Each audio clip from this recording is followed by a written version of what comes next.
Sinalização vertical, a gente, além das de regulamentação que a gente utiliza, nesse caso para a gente vai ser muito importante a sinalização da obra.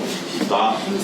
A gente ainda tem o hábito de colocar a sinalização de maneira indevida em algumas situações. Por exemplo, sinalização de regulamentação, R3 no caso. Às vezes a gente vai pegar e fazer uma interdição, e é uma interdição às vezes de um desvio, alguma coisa assim, a gente coloca R3 para não entrar, quando na verdade deveria ser uma desvio interditada.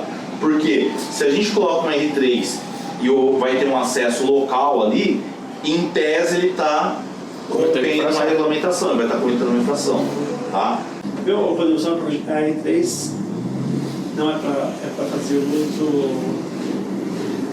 A gente usou muito, a gente usou muito quando a gente não tinha nada. A gente não tinha nada para colocar, a gente colocava e isso acabou virando um hábito. Hoje a gente tem muita placa de via interditada e a placa correta é a de via interditada. Quando a gente coloca uma regulamentação, a gente proíbe que qualquer pessoa passe. E já a via interditada não, a gente pode permitir o acesso local. No caso de hoje, caberia R3. Ou situação onde eu vou pegar, fazer uma inversão de sentido da via, como estava acontecendo nas Arias.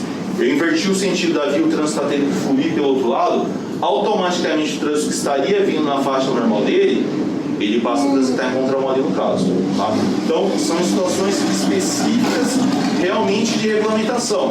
Essas situações de sinalização, vou colocar um desvio aqui, alguma coisa assim, evitar de utilizar a R24, não é mais para usar, certo? Sinalização de advertência, os avisos antes da obra, então, formato de losango, da cor laranja. O Michel está vendo, a gente está com uma abertura um pouquinho maior que o pessoal da sinalização, para a gente ter algumas placas para poder fazer alguns outros tipos de aviso, como de estreitamento de pista.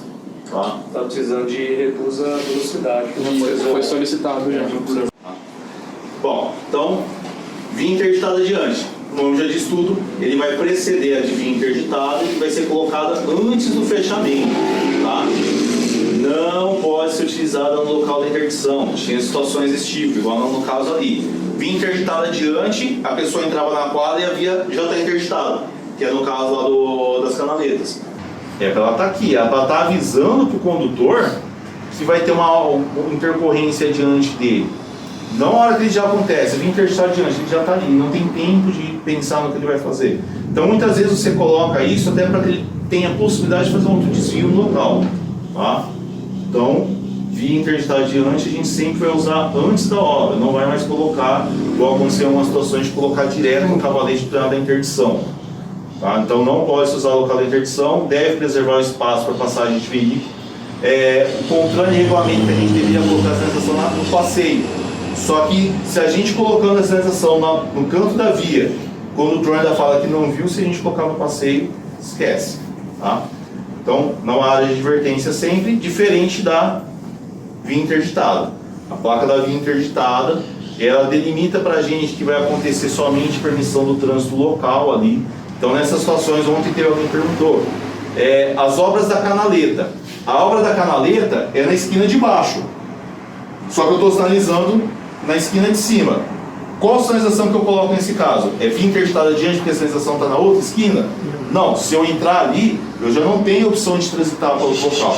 Então, nesse caso, é via interditada, porque a interdição real começa ali naquele ponto. Certo? Então, trânsito local, às vezes eu tenho um posto de gasolina ou alguma coisa ali no meio, uso a via interditada, não tem problema a pessoa entrar, mas ela vai ter que saber que ela entrou, ela não vai conseguir seguir na via ali, porque vai ter algum outro impedimento. Tranquilo?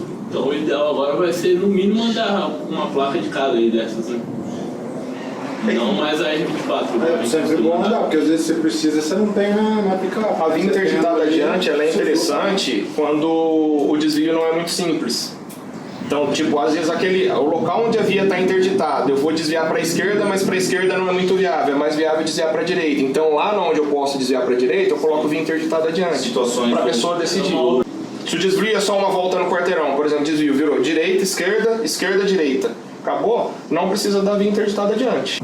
Bom, e aí, questão do desvio. A gente vai atentar aos condutores sobre a presença de um desvio local, tá? Sempre indicado pela seta, e ele vai ficar junto do início do desvio, certo? Qual é a diferença que vai ser utilizada do desvio para o sentido do desvio? O sentido do desvio, ele é utilizado dentro da área de influência da obra. O que era a área de influência da obra? O desvio. O desvio, as adjacências. Tá? Então ela vai auxiliar a guiar o condutor na rota que precisa fazer. Então na situação hoje, que o João citou, eu vou colocar o desvio ali na Pulse Júnior para ele saber que o desvio começa ali. Onde ele vai pegar e vai ter orientação? Já posso descer aqui? Às vezes teria uma outra rua que ia estar interditada no mesmo sentido. Não, vou ter que ir mais uma para frente. Então eu vou ter que colocar um sentido do desvio ali para que ele passe reto aquela rua e vá até a próxima. Aí na outra eu tenho sentido do desvio, aí jogando ele para poder Sentido do desvio e pós-desvio, então. pós-desvio. Para orientar o condutor dentro do desvio. Isso, ela orienta no meio do trajeto que vai ser utilizado. Então normalmente vai ser uma de desvio e talvez, depende de quantas for 2, necessário. 3, 4, É isso aí. O cara poder voltar no desvio que ele estava indo. Exatamente.